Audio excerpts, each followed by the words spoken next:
el que busca hacer historia, aunque ya la hizo.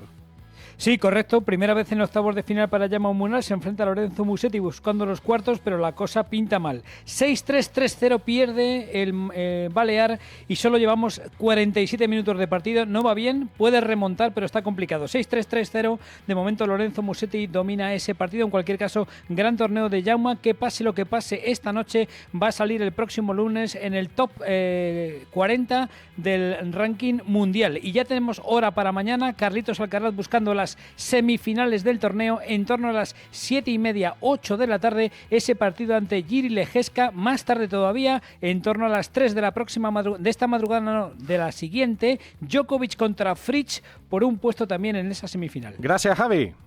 Hasta luego. Y en ciclismo, jornada de descanso hoy en la Vuelta a España. Mañana se reanuda la carrera, Dani Ampuero, pero hoy hemos tenido novedad con Juan Ayuso. ¿Qué tal? Muy buenas. Sí, ¿qué tal? Muy buenas. Era un secreto a voces que Juan Ayuso no estaba a gusto en el equipo UAE. El alicantino tenía contrato hasta finales de 2028, pero acaba de anunciar su equipo que finalizará el contrato al acabar esta temporada. Eso le abre las puertas a Juan Ayuso, ganador de una etapa en esta Vuelta Ciclista España 2025, para poder negociar con otros equipos. El primero en la lista de candidatos y de pretendientes es el equipo Lidl Trek, que podría anunciarlo incluso en las próximas horas, el fichaje de Juan Ayuso como uno de sus nuevos líderes de cara a la temporada 2026. Así empieza esta segunda semana de la Vuelta Ciclista a España, donde mañana tendremos una etapa con íntegra en Navarra, con final en Larra Belagua. Ya ha estado presente en esta Vuelta Ciclista a España, pero este puerto de primera categoría de un poco más de 9 kilómetros en la provincia de Navarra, muy parecido al de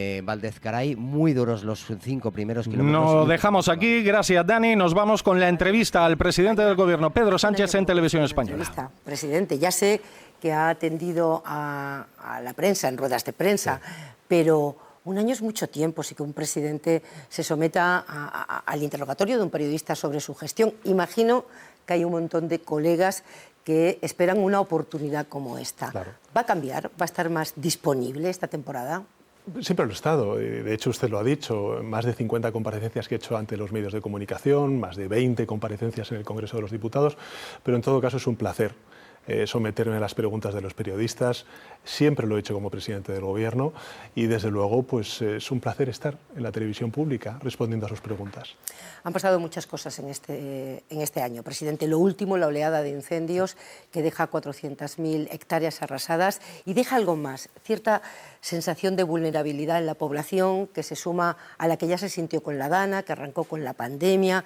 Estamos en un tiempo nuevo en el que circunstancias extremas van a ser inevitables y nos ha pillado sin prepararnos en el caso de los incendios, con el monte abandonado, con poca coordinación a continuación cuando ya se desencadenan los incendios. Yo creo que efectivamente tenemos que preocuparnos de aquellas personas que ahora mismo han sufrido el desgarro de los incendios, como previamente ha sido la Dana, y efectivamente estamos ante un nuevo mundo, estamos ante un nuevo paradigma, un paradigma en el que necesitamos un compromiso mucho más robusto por parte de las administraciones públicas, todas, no solamente el Gobierno de España, las administraciones autonómicas y también las municipales y las provinciales. La emergencia climática está sobrepasando todas las previsiones hechas por los científicos. Para que nos hagamos una idea, en estos 70 días que llevamos de verano, un tercio lo hemos pasado bajo olas de calor.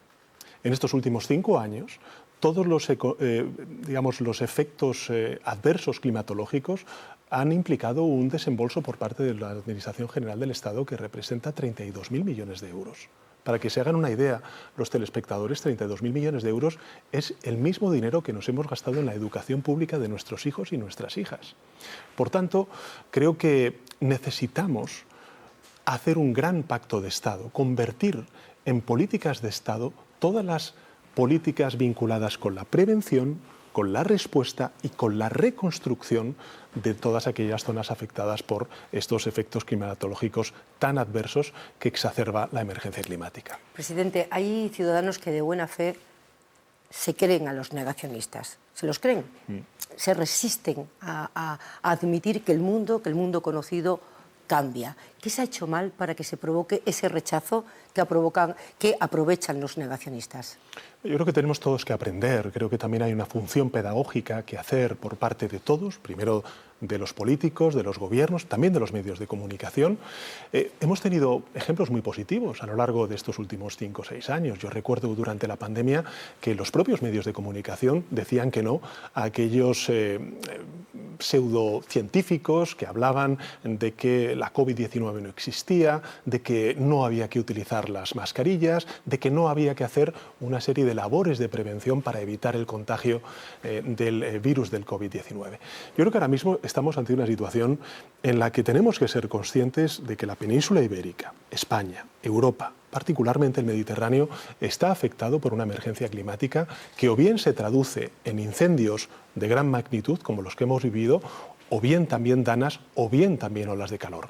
Fíjese, durante estos últimos 5 años han sido 20.000 las personas que han muerto por algún fenómeno meteorológico adverso, climático adverso, como los que está sufriendo España. Son 20.000 personas. Son 32.000 millones de euros de recursos desembolsados por la Administración General del Estado. Estamos hablando, por tanto, de un nuevo paradigma que exige de las administraciones públicas lealtad institucional, recursos económicos permanentes a lo largo de los 365 días del año. ¿Para qué?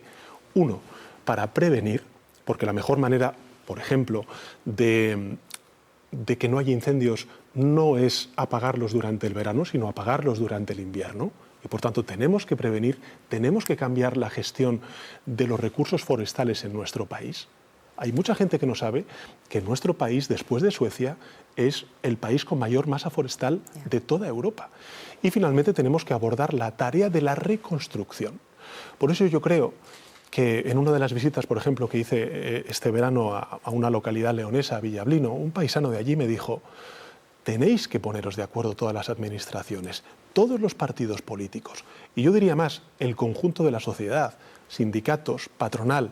Este es un desafío que nos afecta a todos y que supera las administraciones y la orientación política que pueda tener cada una de esas administraciones. Eso será en un mundo ideal, presidente, porque a la vulnerabilidad que yo describí al principio se suma la evidencia de que la relación entre las comunidades autónomas y el gobierno central no fluye cuando hay una emergencia.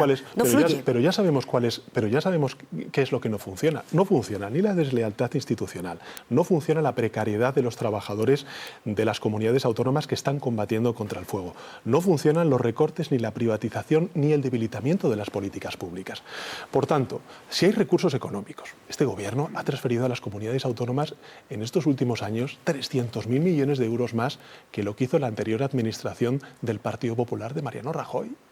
Por tanto, si tenemos recursos económicos, tenemos la evidencia científica, sabemos que nuestros conciudadanos se están viendo afectados por esta emergencia climática, sean danas, sean incendios o sean olas de calor, yo creo que lo que falta es voluntad política por parte de determinadas administraciones territoriales para trabajar todos a una. Al final del día, presidente, al final del día lo que quiere el ciudadano es que alguien asuma la responsabilidad de prevenir la desgracia, de acompañarlo y estar presente cuando ocurre la desgracia y atender las consecuencias. Y mira a toda la administración. La batería de medidas que usted presenta es puro voluntarismo, puesto que asistimos a un enfrentamiento partidista en torno a cualquier acontecimiento que ocurre en este país. Fíjese, no lo es. Yo creo que España, por ejemplo, está muy preparada desde el punto de vista de la respuesta. Lo hemos visto con la unidad militar de emergencias, lo hemos visto con las brigadas forestales, con los agentes medioambientales, lo hemos visto con los despliegues que hemos hecho por parte de las Fuerzas Armadas y también del Ministerio de Transición Ecológica, la Administración General del Estado. Muchas comunidades autónomas también. Por tanto, no es un ejercicio voluntarista. Desde el año 2019, simplemente para que lo sepan los ciudadanos, aprobamos la primera Estrategia Nacional de Protección Civil.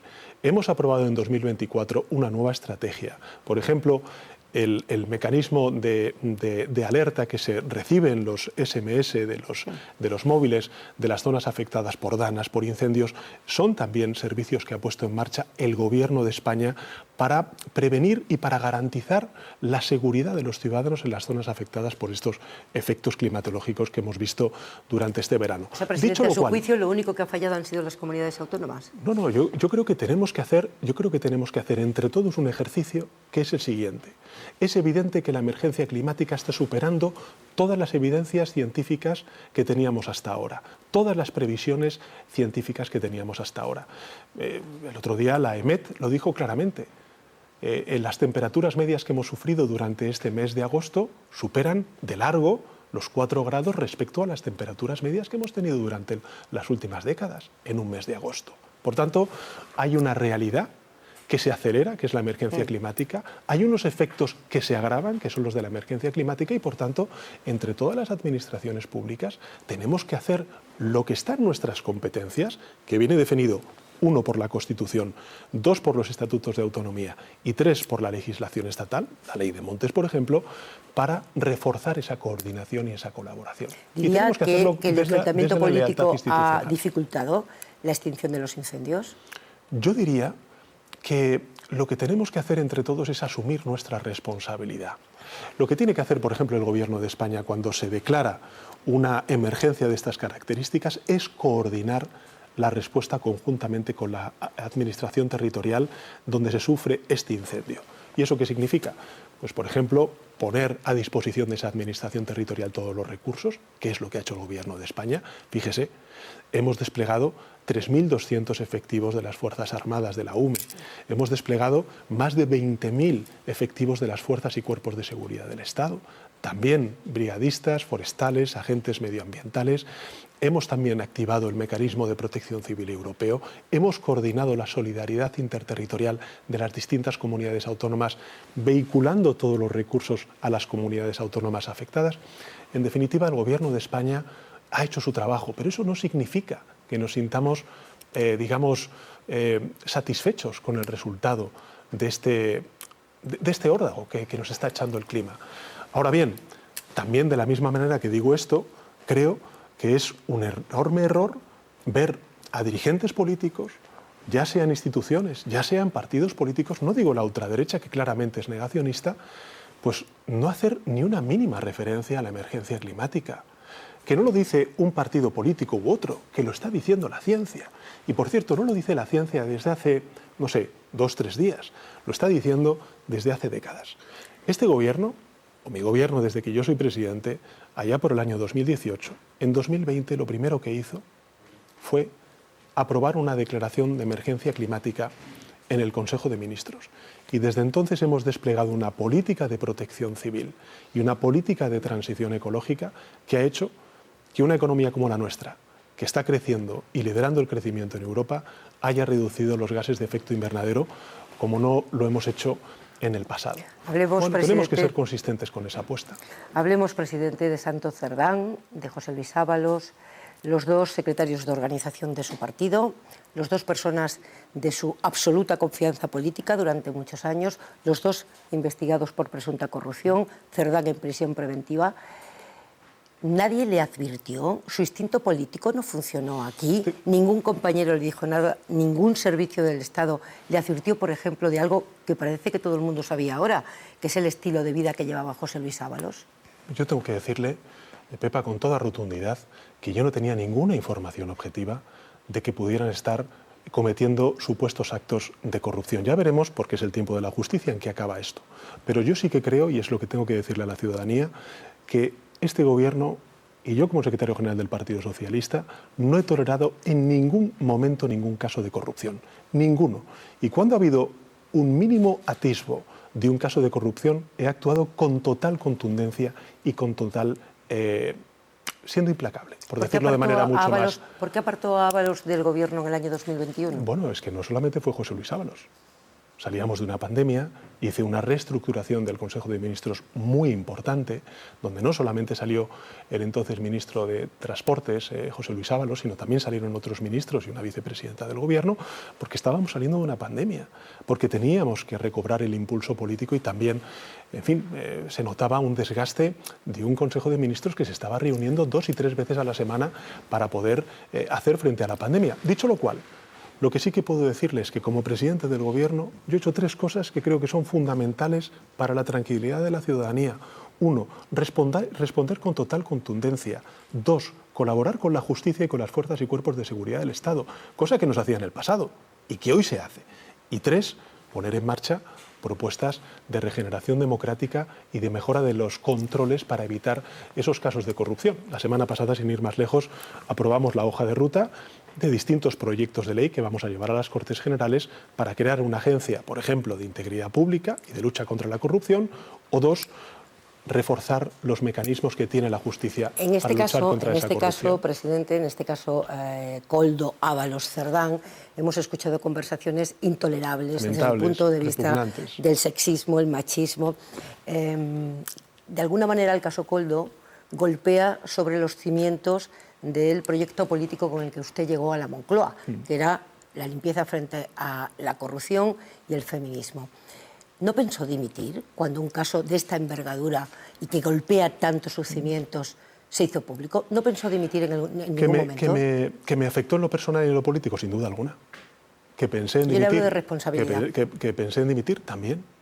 Pero es que creo que el proyecto político que yo encarno, desde el punto de vista no solamente del avance social, del crecimiento económico, de las transformaciones que estamos llevando a cabo, por ejemplo, en el ámbito de la transición ecológica, la política exterior que está defendiendo el Gobierno y lo que estamos evitando respecto a los recortes que representa y el retroceso que pudiera representar un Gobierno del Partido Popular con Vox, son también importantes. Ya, presidente, pero luego hablaremos de eso. No, pero y en este sentido lo que le quiero responder es que la asunción de mi responsabilidad es la siguiente.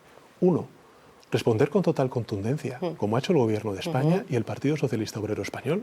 Por cierto, es que no hay ninguna sentencia firme, es que todavía no ha empezado ni los juicios. ¿Está en condiciones, presidente? Y en segundo lugar, colaborar con la justicia y poner en marcha medidas que evidentemente eviten el que esto vuelva a suceder. ¿Está en condiciones de afirmar que no hay corrupción estructural en su partido? Por supuesto que no.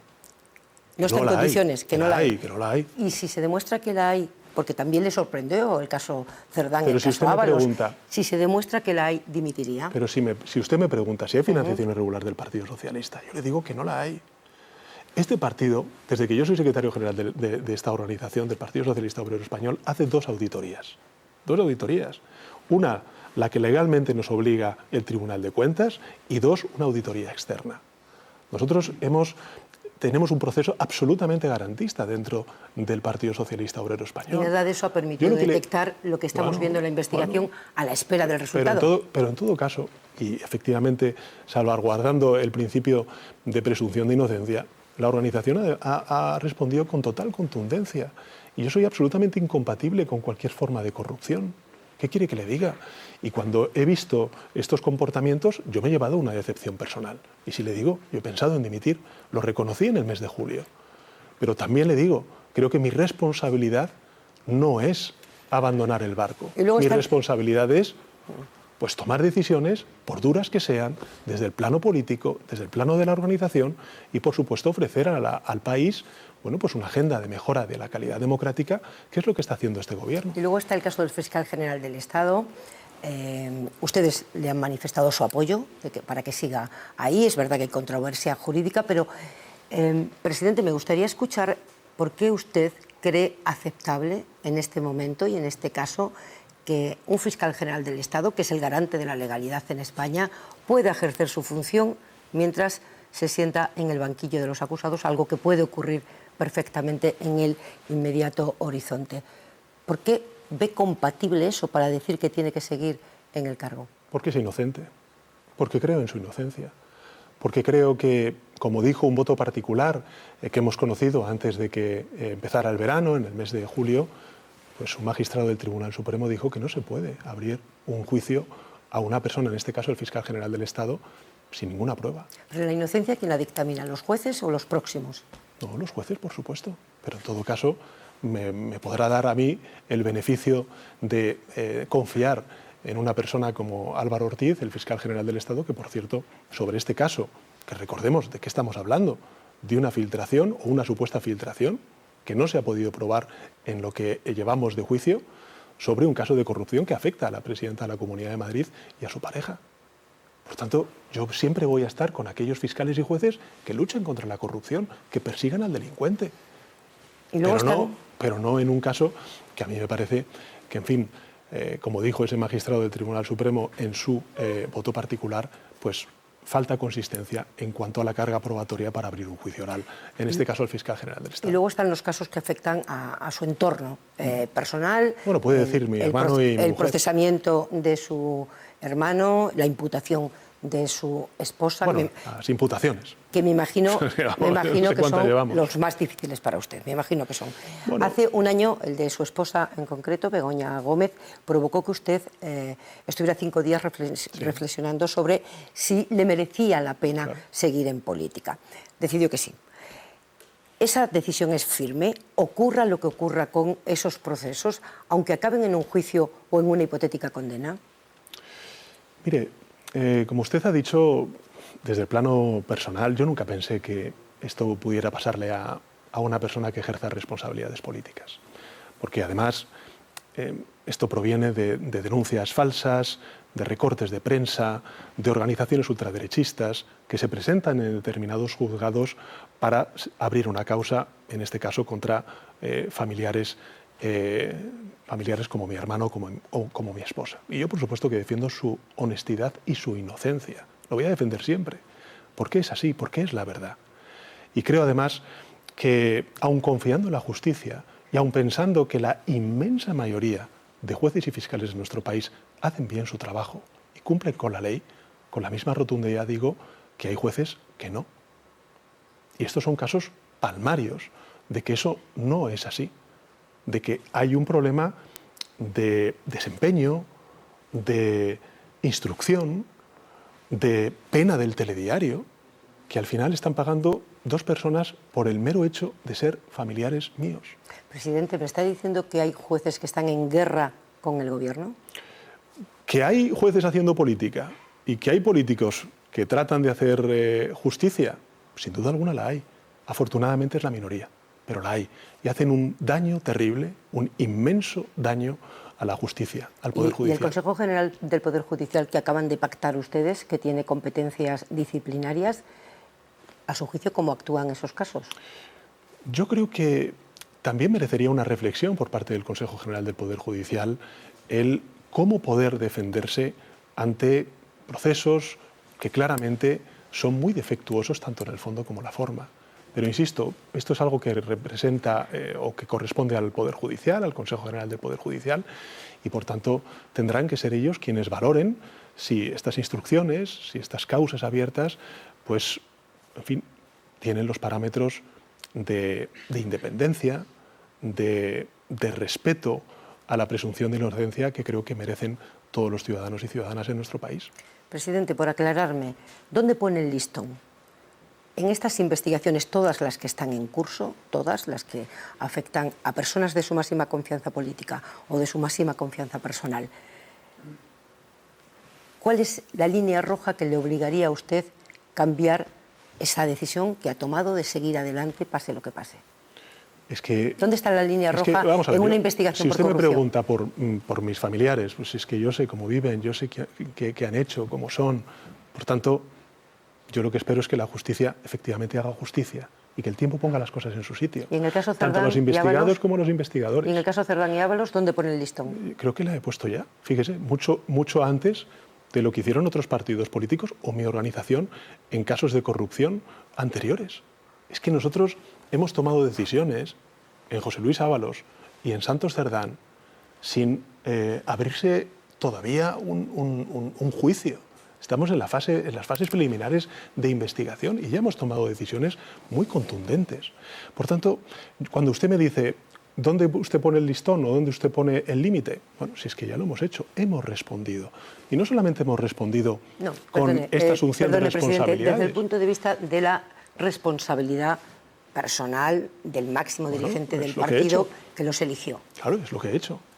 Es que les he pedido que entreguen el acta, les he pedido que abandonaran la Secretaría de Organización del Partido Socialista, les he pedido que se den de baja como militantes y si no, pues efectivamente han sido expulsados.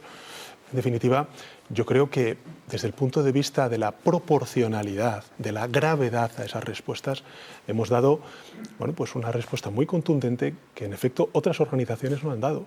Pero su pregunta sobre si hay o no corrupción sistémica, yo le digo, la corrupción sistémica no, pero sistemática sí, acabó con la moción de censura en el año 2018. Y en fin, yo he pedido perdón, estoy dispuesto a aprender, a reconocer también mis errores, pero lo que no voy a hacer es aceptar lecciones de organizaciones políticas que no asumen esa responsabilidad, que tienen más de 30 causas abiertas y que tienen a más de 100 personas siendo investigadas por casos de corrupción muy graves. Espero tener la ocasión de preguntarle al señor Feijóo, a quien hemos invitado también a una entrevista en la tele pública, pero ahora quien tengo delante es a usted. Su gobierno, la continuidad de su ejecutivo, ¿depende más de los tribunales en este momento que de su acción de gobierno? De la acción del gobierno, sin duda alguna. Hablemos de economía, presidente, que, los datos macros son muy buenos, la economía española crece por encima de la media europea y de la media del mundo occidental en realidad, lo hizo en el 24, lo sigue haciendo en el 25, apoyada en una energía barata y en la llegada de mano de obra extranjera, que vienen porque hay trabajo, obviamente. Es la primera vez que tenemos esta ventaja objetiva de una energía que se hace con una materia prima de la que tenemos en abundancia en España, que es el sol y el viento. Pero eso convive con un malestar que tiene que ver con dos cuestiones muy concretas, que es la dificultad de acceso a la vivienda para todas las capas sociales, vivienda de alquiler y vivienda en propiedad. Las dos cosas se han vuelto imposibles para muchos españoles y unos sueldos que permiten pocos desahogos y que cuando la vida se tuerce o da un giro, un divorcio, un gasto extraordinario, la gente lo pasa mal. Porque un gobierno nítidamente de izquierdas que ha sabido hacer crecer la economía, no ha sabido atajar estos dos asuntos que afectan a la vida de mucha gente. Yo reconozco el problema, o los dos problemas, pero estamos poniendo los andamiajes para resolver estos problemas. Fíjese, lleva 7 años en el gobierno, presidente. Bueno, pero es que el problema de la vivienda no es sencillo, el desafío que tenemos por delante. Y además, de nuevo, hablando también, como hacíamos de la emergencia climática, necesitamos de la cooperación de instituciones, de comunidades autónomas, de ayuntamientos, y hace escasos años que aprobamos la primera ley estatal de la vivienda, que en definitiva es, en toda regla, una intervención en un mercado libre que no funciona. Usted antes hacía referencia al mercado energético, a la solución ibérica, que fue una intervención que planteamos desde el Gobierno de España. ¿Para qué? Para, durante la guerra de Ucrania, con los precios y la inflación que teníamos, intervenir en un mercado claramente disfuncional y proteger a los consumidores y a los empresarios. Y es lo que tenemos que hacer también con la vivienda. Nosotros llevamos, desde hace 7 años, desplegando una política sistemática de intervención pública de la vivienda con, un aumento de 8 veces más los presupuestos vinculados con la política de vivienda. 2, la ley de vivienda, que nos permite articular políticas como, por ejemplo, aprobar un registro de viviendas turísticas, acabar con las Golden Visa, que beneficiaban sobre todo a aquellos extranjeros con grandes recursos económicos para comprar patrimonio en nuestro país, o también utilizando el Instituto de Crédito Oficial para crear avales, sobre todo para la gente joven, las familias jóvenes, con 4.500 millones de euros, y también el bono de alquiler para la gente joven. Y finalmente lo que estamos haciendo es una apuesta decidida por la rehabilitación y la construcción de vivienda protegida. Fíjense, durante los últimos 12 meses, el aumento en la construcción de vivienda protegida ha sido de un 62%. El de la vivienda libre del 13%. Habrá telespectadores que piensen, bueno, ¿y eso en qué se traduce? Es que nosotros tenemos que aumentar el parque de vivienda protegida, porque eso hace que los precios de la vivienda puedan amortiguar su incremento o al menos no aumentar de la manera que están aumentando, por desgracia, en muchos territorios de nuestro país. Y respecto a lo segundo, al poder adquisitivo, yo creo que este gobierno aun siendo consciente de lo que usted dice sobre las estrecheces que tienen muchas familias, hemos aumentado las pensiones, hemos aumentado el salario mínimo interprofesional, hemos aprobado una reforma laboral que potencia y pone en el foco de nuevo de la negociación colectiva entre agentes sociales no solamente los sueldos, sino también las condiciones laborales de los trabajadores y trabajadoras. En definitiva, tanto desde el punto de vista del asalariado como del trabajador autónomo, estos 7 años han sido 7 años de avances y de redistribución de esos frutos del crecimiento económico. No que es usted ha suficiente hecho cuando existe ese referencia. malestar, presidente. No hay redistribución suficiente Por cuando supuesto, ese malestar es que existe. el problema que tiene ahora mismo España, como siempre ha sido, es el de la desigualdad. Y hoy la desigualdad, sobre todo, viene provocada por la imposibilidad de muchísima gente de acceder a una vivienda. Y yo lo he dicho, esta legislatura va a ser la legislatura de la vivienda. Mi planteamiento es crear un quinto pilar del estado del bienestar, que es la política de vivienda. Y ese es mi compromiso político con los ciudadanos y ciudadanas, pero necesito tiempo, necesito consistencia, necesito la cooperación y la colaboración de ayuntamientos y de comunidades autónomas. A mí me hace mucha gracia escuchar a algunos líderes políticos de la oposición percutir de nuevo y reivindicar fórmulas fracasadas. Es que el mercado de la vivienda no funciona, la oferta, la ley de oferta y la demanda, como pueden funcionar otros mercados. Necesitamos la intervención de lo público. Y lo público es la ley de vivienda, es la construcción de vivienda protegida, son los registros de los pisos turísticos para evitar la especulación y el alza de los precios. En definitiva, necesitamos de todas esas políticas para hacer de la vivienda el quinto pilar del estado del bienestar. Ese es mi compromiso y, desde luego, voy a trabajar porque así sea, dedicando, como estamos dedicando, 8 veces más del presupuesto a la política de vivienda que se hacía en épocas anteriores. Mañana aprueban ustedes en el Consejo de Ministros, si no ha habido cambios en el orden del día, una quita de la deuda de las comunidades autónomas. Muchos ciudadanos pueden preguntarse, ¿qué se gana pasando una deuda desde la Administración autonómica a la Administración central si al final sale de las arcas públicas? ¿Se hace solo como parte de la negociación con Esquerra Republicana para que usted tenga sus votos en el Parlamento? Bueno, que tengo que cumplir con compromisos parlamentarios, sin duda alguna. Pero a la pregunta que usted plantea, la respuesta es bien sencilla. Se le da margen fiscal a las comunidades autónomas para que hagan políticas sociales, por ejemplo, porque dejarán de pagar intereses de la deuda y, por tanto, podrán destinarlo a educación, a becas, a sanidad, a dependencia, a servicios sociales, a políticas de vivienda. Pero, de nuevo, esa ya es una competencia de las comunidades autónomas.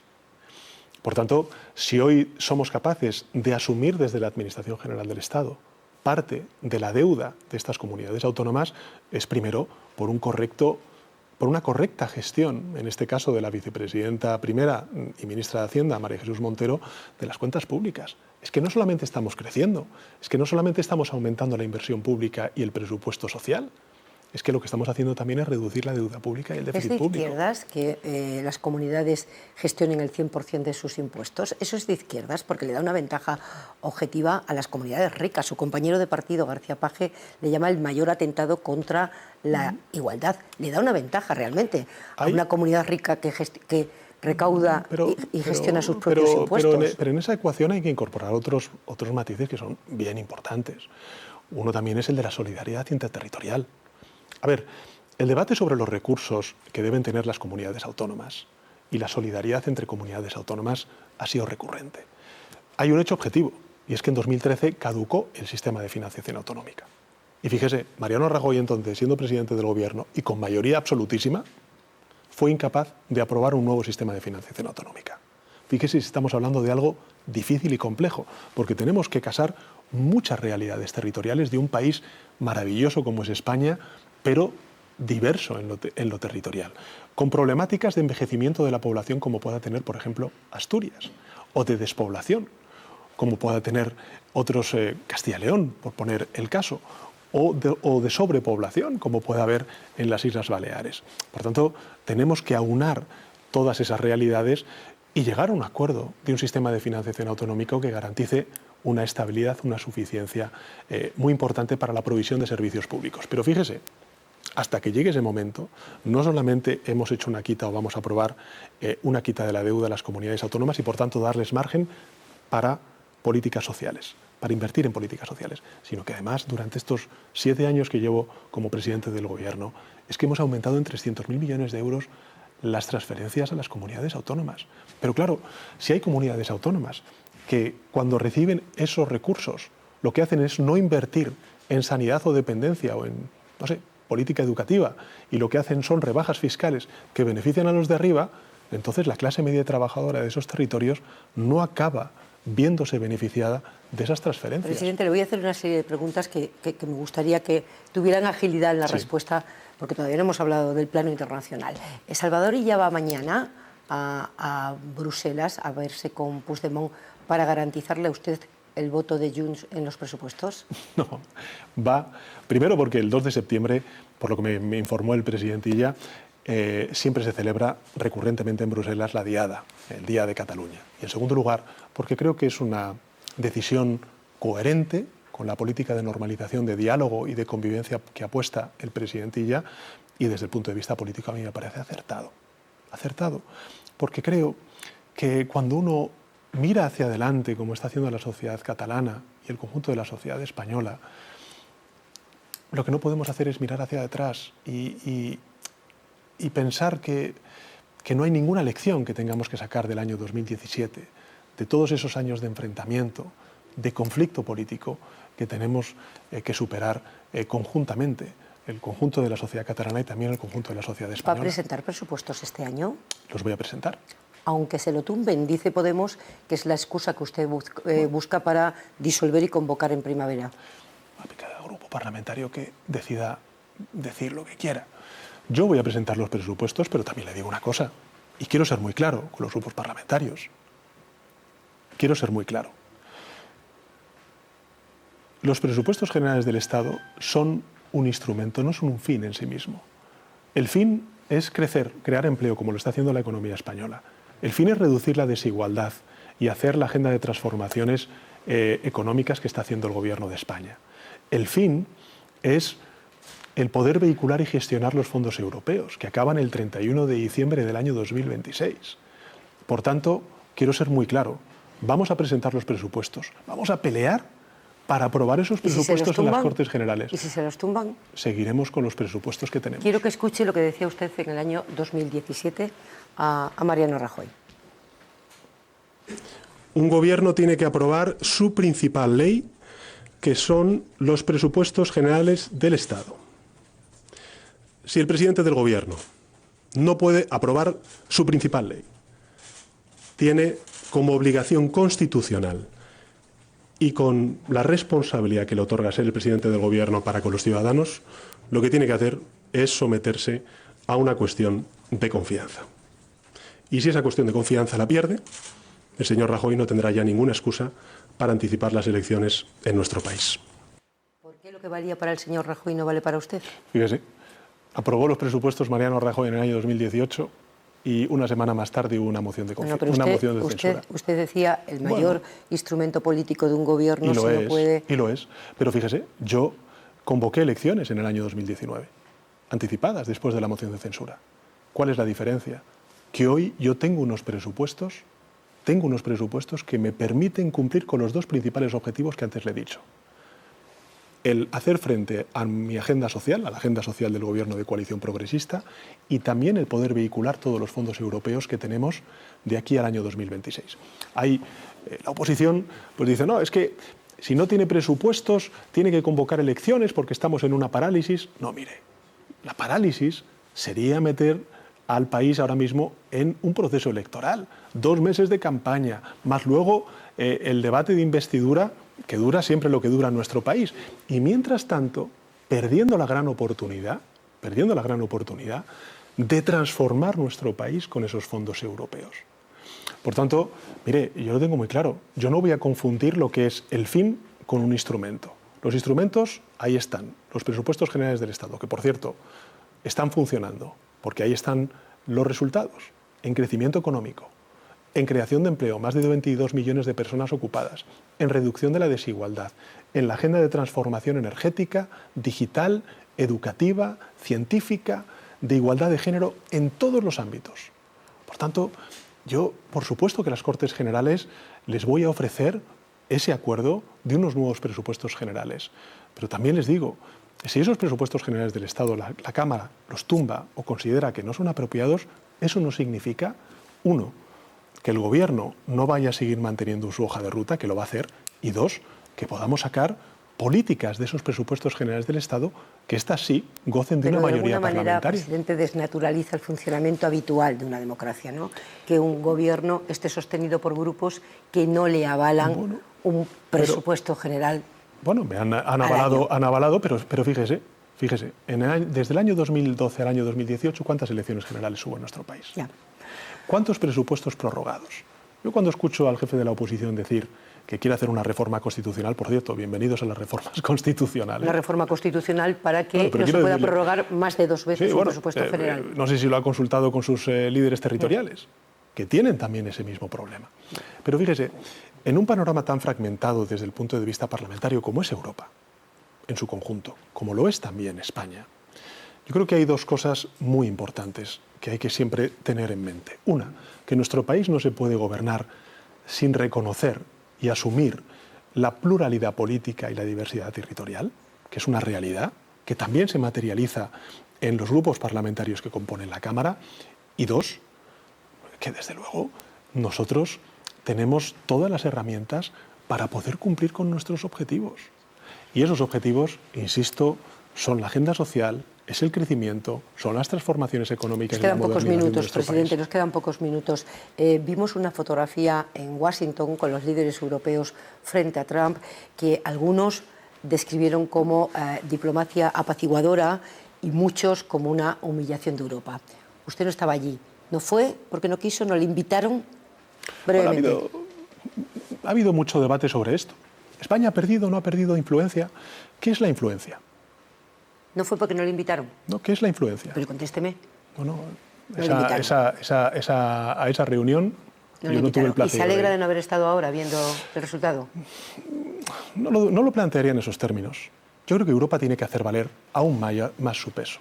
Y eso no significa el no cuidar la relación transatlántica que yo siempre he defendido. Eso significa hacer valer esa relación transatlántica en términos de una mayor igualdad. Quería saber qué papel cree que puede jugar un gobierno como el suyo y usted, su liderazgo en un tablero internacional, particularmente en el mundo occidental, que se inclina a la derecha, incluso a la extrema derecha, donde usted se ha quedado en minoría en algunos grandes asuntos, ¿no? ¿Por ejemplo? Por ejemplo, la inmigración. Hasta el gobierno socialdemócrata de Dinamarca ha endurecido mucho su política migratoria y usted sigue defendiéndolo como un asunto de derechos humanos. O, por ejemplo, Gaza, ¿no? Pero Gaza, fíjese. Sí, que ahora se van sumando. En Gaza, yo he escuchado también a algunos políticos en nuestro país decir el año pasado, cuando reconocimos el Estado de Palestina, es que no podemos hacerlo fuera del consenso europeo, y estamos creando un consenso europeo. Quería escucharle decir cuál es el papel de España, qué papel puede jugar España en este contexto, con esta posición, y si España sostiene un enfrentamiento a Donald Trump. Nosotros no nos enfrentamos a ningún gobierno. Creo que el gobierno, España en su conjunto, el conjunto de la sociedad española, es bastante amistosa con todo el conjunto de naciones del mundo y particularmente con Estados Unidos, que es una nación a la que pues hay muchos estudiantes, chavales que van a estudiar allí o estadounidenses que viven entre nosotros. No tenemos ese problema. Sí podemos tener una disparidad, una diferencia en cómo abordar los asuntos globales, en cómo abordar, por ejemplo, la emergencia climática, en cómo abordar el fenómeno de la migración, en cómo abordar las guerras, si respetamos o no respetamos el derecho internacional, si nos posicionamos del lado de las víctimas o lo que hacemos es transigir con aquellos que están utilizando, por ejemplo, un terrible atentado de Hamás en Israel para, claramente hacer una ocupación de Cisjordania, de Gaza y, por tanto, acabar con cualquier atisbo de un futuro de Estado palestino para esa ciudadanía, ¿no? Por tanto, creo que el planteamiento que tiene España es un planteamiento que probablemente esté acorde con una amplísima mayoría de la ciudadanía española. Usted antes hacía referencia a la migración. Bueno, yo no soy católico ni practicante, no lo soy. pero escucho al Papa, escucho a la Conferencia Episcopal, con la cual he tenido discrepancias en algunos asuntos, pero ¿qué es esto de vas a misa y luego dices que hay que hundir el Open Arms? ¿Qué va a ser lo siguiente? ¿Hacer estallar un avión en Barajas? Lo que quiero decir con esto es que la humanidad, la empatía ante el sufrimiento, el respeto del derecho humanitario, el respeto del derecho internacional son los ejes básicos de la política exterior española junto con la legítima defensa de nuestros intereses. ¿Debe celebrarse la Asamblea General de la ONU en Estados Unidos después de negarle los visados a la delegación palestina o debe trasladarse a Ginebra como empiezan a pedir algunas voces? Yo creo que tenemos que hacerla en Estados Unidos, que es la sede central de Naciones Unidas y que efectivamente la decisión que ha tomado en este caso la administración estadounidense contraviene el derecho internacional, contraviene claramente el derecho internacional. Y yo tuve ocasión de hablar con el presidente de Palestina, con el señor Abbas, el pasado sábado. Le trasladé la solidaridad del Gobierno de España y nuestra voluntad firme de, por supuesto, acompañarle en esta conferencia de los dos estados y, por qué no, si finalmente no se puede celebrar en ninguno de esos espacios, ofrecer España para que se pueda celebrar. Usted ha sido víctima de una campaña de deshumanización extraordinaria, otros presidentes también, pero es verdad que ahora todo se multiplica enormemente con las redes sociales, con el contagio de la política profesional y salta del mundo digital a la vida física, ¿no? Hemos escuchado todos cánticos con insultos en conciertos masivos este verano y a muchas personas expresar con mucha naturalidad el odio que le tienen a usted personalmente. ¿Cómo gestiona usted esa situación? Pues con mucha paciencia. ¿Y cómo cree que es reconocido por los españoles? ¿Por qué cree que ese odio ha aprendido? Pero fíjese, yo creo que la clave aquí es todo lo que estamos viendo, no solamente respecto a esto que usted hacía referencia, sino también los hechos lamentables que hemos visto hoy en un barrio de Madrid, en el distrito de Hortaleza, ¿no? Lo que quiero decir es que al final son la consecuencia de algo previo. Y la causa tenemos que verla en la falta de respeto, de consideración, en el me gusta la fruta, en la barra libre para insultar al adversario político. ¿Usted no tiene ninguna responsabilidad en la polarización de España, señor Sánchez? La polarización de España es asimétrica. Yo no insulto. Yo puedo defender legítimamente mis ideas y criticar a mi adversario político. Pero esto de... Si en una conversación como la que estamos usted y yo teniendo, de repente uno de los dos insulta al otro, ¿en qué términos se tiene que responder? Y, sobre todo, si lo hace un responsable político, aquellos que confían en ese responsable político elevan la apuesta N. Nosotros lo que estamos viendo ahora es la consecuencia de unas causas que tienen que ver con esa falta de respeto y con esos insultos. Por tanto, yo lo que propongo es lo siguiente, una cosa que me parece que es de sentido común, que nos lo apliquemos todos. Dejemos de insultar, defendamos nuestras ideas con convicción, con vehemencia, como lo solemos hacer los españoles, con pasión, pero desde luego con un mínimo de respeto. Tenemos un minuto, presidente. El problema es que ese odio, esa animadversión, esa cosificación del que opina diferente, está llegando a un extremo que ya casi da igual quién empezó primero. El problema es a dónde nos conduce eso. ¿Qué debe hacer la política que enseguida se resbala a todos los partidos hacia el enfrentamiento en cuanto hay una ocasión? Primero, a mí me parece importante diferenciar a unos políticos de otros, porque lo que no se puede hacer es meter a todos los políticos y políticas en el mismo saco, de aquellos que sí que insultan, de aquellos que lo que hacen es generar odio y ser también desde los medios de comunicación críticos con esas expresiones. Lo que no puede ser es que de repente se diga a un presidente del gobierno o a cualquier otro político, no solamente por parte de tus adversarios, sino también de determinados medios de comunicación, es que no puedes salir a la calle. Bueno, sí puedo salir a la calle. Y en la calle te puedes encontrar gente que te insulta y otra gente que te aplaude o que te muestra su ánimo. Pero esto no es lo que queremos para nuestro país. Lo que queremos son unos mínimos de convivencia, de respeto y de destierro del insulto. A partir de ahí podremos debatir sobre lo que se considere, pero el me gusta la fruta es lo que tenemos que desterrar de la dialéctica política. Porque además, eso, ¿en qué posición deja la persona que lo dice?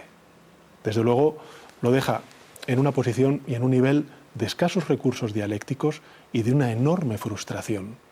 Porque al final son las ideas, es la forma de expresarse lo que hace, bueno, pues que las personas pues puedan ser persuadidas o no por sus dirigentes y sus líderes políticos. Terminamos aquí, presidente. Gracias por venir a la tele pública. Un placer.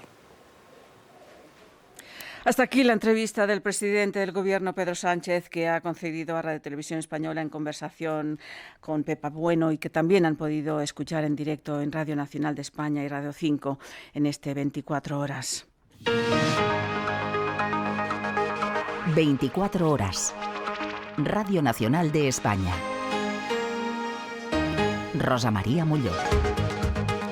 Abrimos el tiempo de análisis, vamos a dedicar los primeros minutos a desgranar esta entrevista, en analizar cada detalle. Conectamos nada más a escuchar al presidente con nuestra compañera Sandra Gallardo, encargada de la información del Gobierno.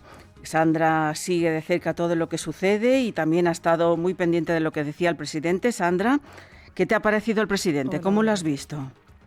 Bueno, había mucha expectación por verle en esta entrevista, en este regreso. Hacía más de un año que no concedía una entrevista el presidente del Gobierno, una entrevista que nos decían esta mañana en Moncloa que había estado preparando a conciencia, en la que no se ha dejado ningún tema en el tintero nuestra compañera Pepa Bueno y que el presidente ha tratado de responder con solvencia y además, Rosa María, vemos también que en el aspecto físico ese desgaste que niega estar sufriendo el presidente